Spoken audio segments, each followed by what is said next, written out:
Hey, what's going on, people? In YouTube land, I was sitting here trying to figure out what I was going to talk about today, as far as you know, just with the Money Channel and everything. I wanted to really get on here and really get straight to the point on what we're talking about, as far as how us as what I'm saying, black folks need to financially become more conscious about what's going on. Excuse me, I'm opening the blinds real quick.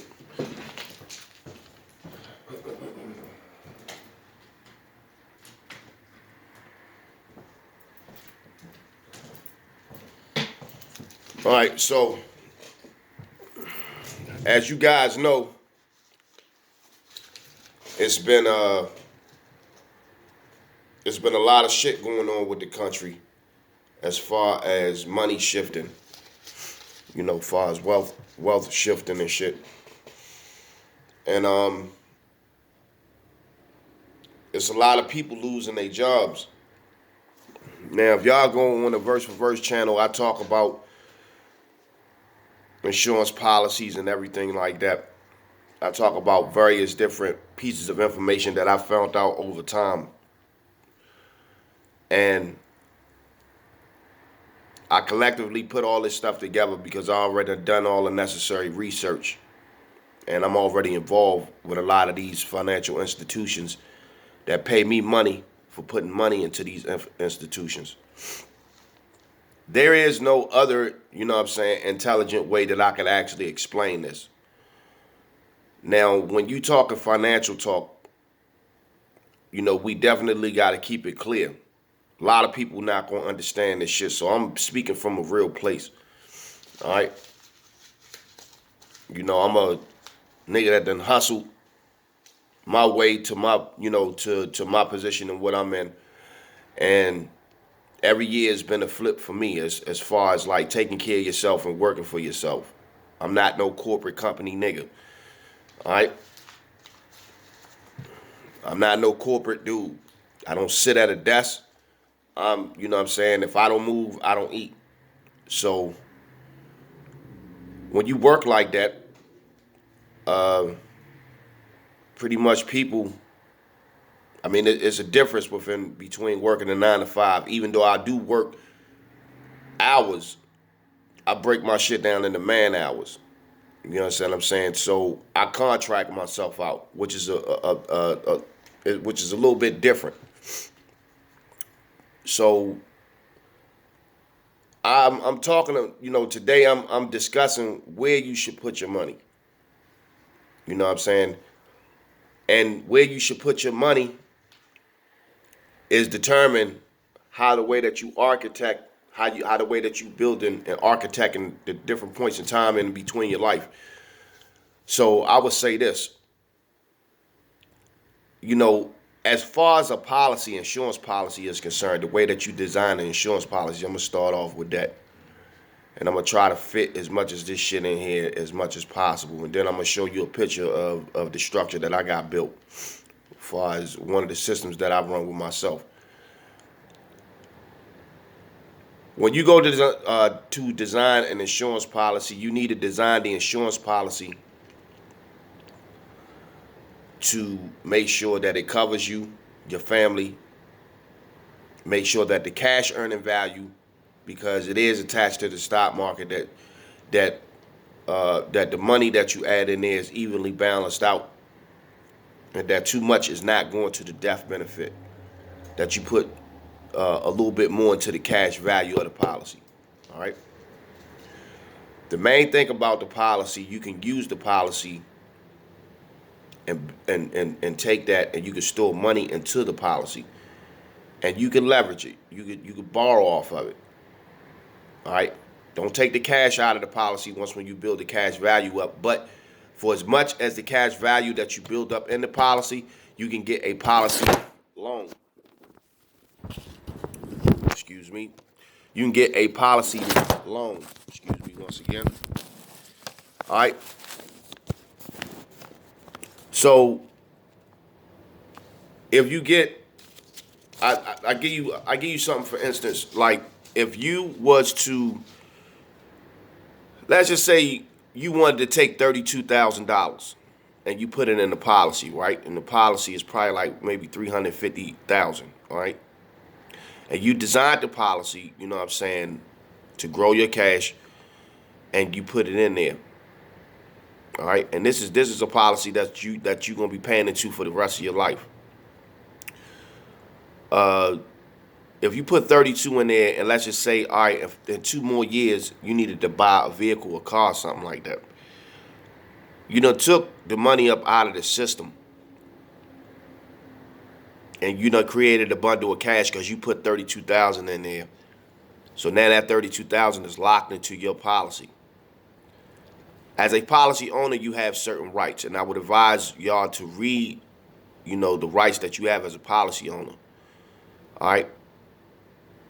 You can borrow what you put in there. By you being a policy owner, they gonna charge you interest, same as what a bank would charge you, but you could pay yourself back the interest. You have 32,000 that you could use 10, 11, 12, 13 to 14 times. So technically, y'all using the same money, man. All right. Now, that's number one that I got on this list. I'm looking over here at my book. All right. Now, the policy every year pays about 4%. So it would be imperative that you actually put as much money over the years. You know what I'm saying? You know what I mean? Like, you put away cash in that policy for like maybe 4 or 5 years, and you'll see that if you got $39 or $40 or $50,000 in there, if the cash value is up, you got $30 or $49, $50,000 that you could borrow up to the cash value. Not all of the money. Leave a few thousand in there. You know what I'm saying? So that way that the interest won't be as high. But you can take out a policy loan, and you can prepay your bills and all of that, and you're not dealing with no banks or nothing like that. I'm gonna tell y'all, people, I turned around and I did that. All right, I did that.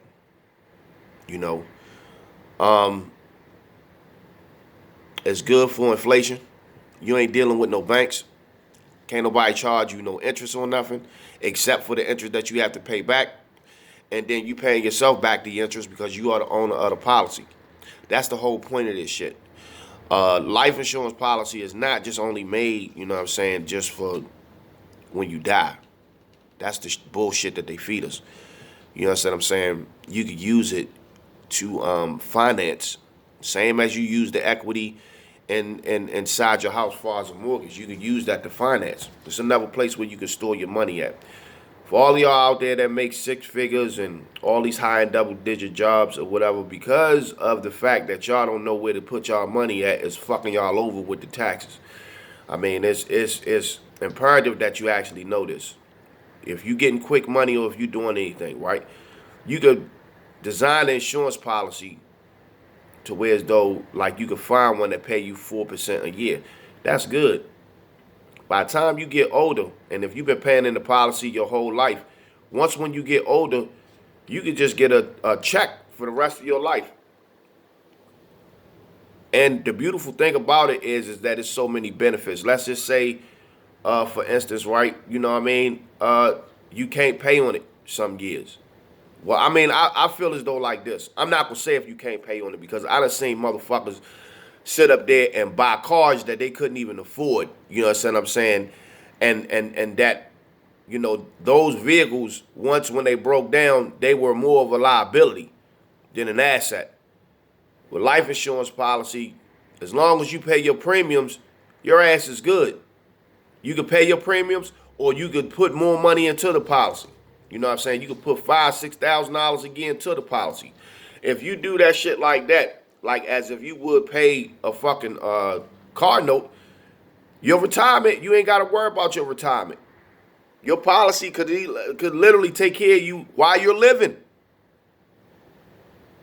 So you can kind of somewhat control the banking aspect, you know what I'm saying, of that. All right. I'm going to move on to the next because I ain't got that much time on this phone. Okay, the Chime account. Online banking is good. Online banking is good because you can load money up onto the card. I wanted to say they pay interest. They don't take away like far as like concrete banks that when you have to go to a bank, they don't charge you interest like that. Chime actually charge 0.5% yearly on their interest. So you can put money into there. And then they also do a thing where they automatically put money into a savings account. Online banking is good. They actually pay the customer keep money in their banks. So check up on that. All right.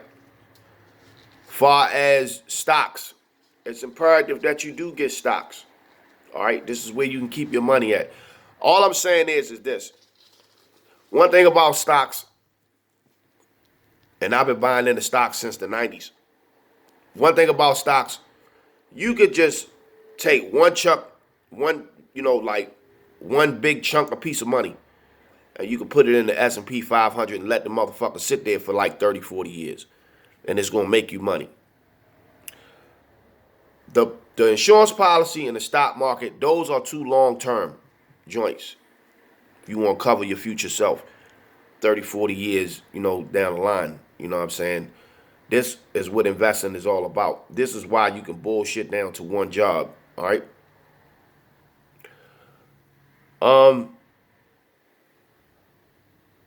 The brokerage account, the average brokerage account pays, as far as interest-wise, 0.30%, okay? So it's good to keep your money in a brokerage account and don't take it out. Same thing with the stocks. You always want to own equity in the stocks. And the way that you own equity in the stocks is that you don't sell nothing. You store your money in there. All right? You never take your money out of the market. This is what motherfuckers don't understand. Whether the motherfucker crash or whatever like that, you know what I'm saying, let the market do what it do. That shit is all about long term, you know what I mean? And your temperament. You have to have good military discipline and good temperament, you know what I'm saying, as far as, being patient with that. The highest you can go, I say, and what's realistically that you can reach, if you're a person that make over over $100,000 a year, I mean, shit, man, you could put $200,000 into the market and not look at it for 20 years. And there you go. You done made yourself a good $2 million. That's just what interest is. The one thing about compound interest is that all infrastructures need money to function. So it's like pumping blood into the body. Like how you got blood banks. You know what I'm saying? The way how the human body works, that's how the financial system works to me. You know what I'm saying? That's how I look at it. As far as me being an engineer or whatever, like, being an artist and an engineer and looking at how things are, are put together and shit. You could actually look at that shit and you could actually see how everything is put together. What else? 2% bonds. You can store your money in there. They earn 2% interest a year. And this is money that you're not going to touch. Now you have your income that's coming in, and I'm sure your expenses is always going to be what it is. And then you pay yourself. The S&P 500 earns about 16% a year. You can take $28,000 or $5,000 or $10,000 and sit that shit in there for the next 30 years. If you did that, your retirement is taken care of. Just talking about people out there. Even in your 40s, it's not too late. You just have to be a little bit more aggressive, and stick with the consistency of putting this certain amount in there for a long extensive period of time. All right? The stock market itself pay 10.2% a year.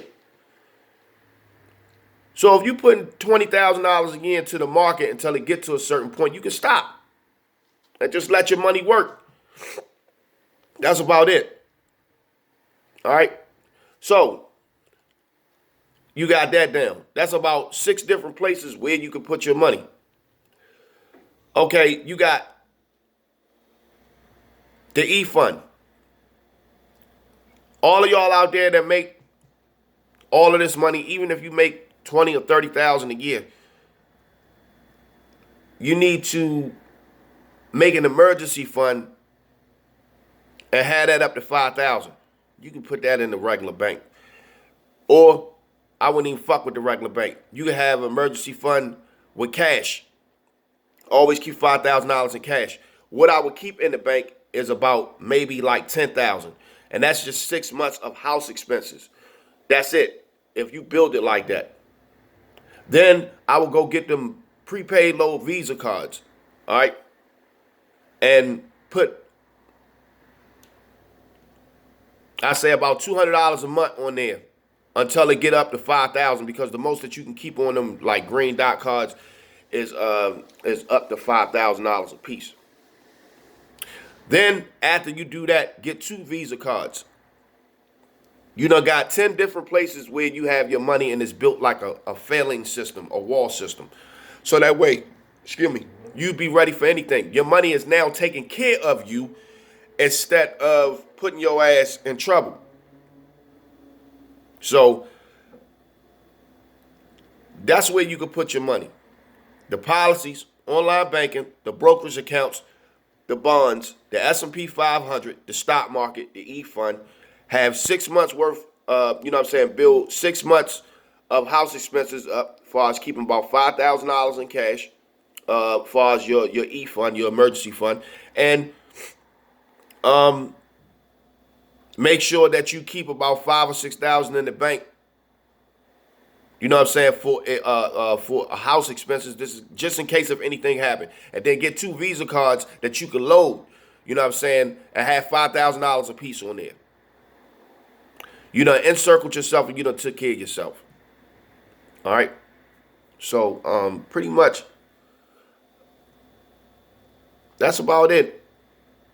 You know, with that, what I'm gonna talk about more, I'm gonna get deep into what the policies does. All right, and I want to show y'all something real quick. I had this shit charted down in the books. Okay. This same structure that I'm telling you is the same structure I got set up for myself. You know what I mean? So understand over time, and I'm gonna let y'all motherfuckers know this. Understand over time, you know what I mean, that you're gonna have to build some capital up. All right? You're gonna have to build some capital up. I don't make a whole lot of money, but my thing is I make double digits. You know what I mean? Probably like the highest I ever bought in, and I'm an independent, and I'm a contractor. The highest I ever bought in was 60. So between 47 and 60,000, that's how much I bring in. You know, as far as that goes, and that depends, because my job consists of, I do get tips and shit like that. So my thing is that, and that's just one of my incomes. So my thing is that, like, by me running the shop, I get paid that. You know what I'm saying? I get that. I'm in the cash prone business. So it's like when you working at a shop, you touching cash all the time. They finna get ready to make this a cashless society. So it will be imperative that you gather enough cash and store that shit, so that way that you can leverage that shit. You know what I'm saying? So I make sure personally, like, far as my yearly salary, that at least that I fragment all that up, that I cut that shit in half. And I make sure that I fill all these categories up and what I'm explaining to you guys right now. You know, I want y'all to understand very clearly. You understand what I'm saying? So we have to definitely know where to put our money at for the money to protect us. All right? The next topic is probably going to be on how you supposed to distribute your funds. So we going to go into that. Till next time, this is Lee Majors. And yeah, check the channel out. I'm going to have everything from like martial arts to talking about money to talking about a whole lot of shit because I got the adequate life experience. And I got, a couple, stories to tell motherfuckers, you know what I'm saying, on top of the finance shit. So this channel gonna be a little bit different.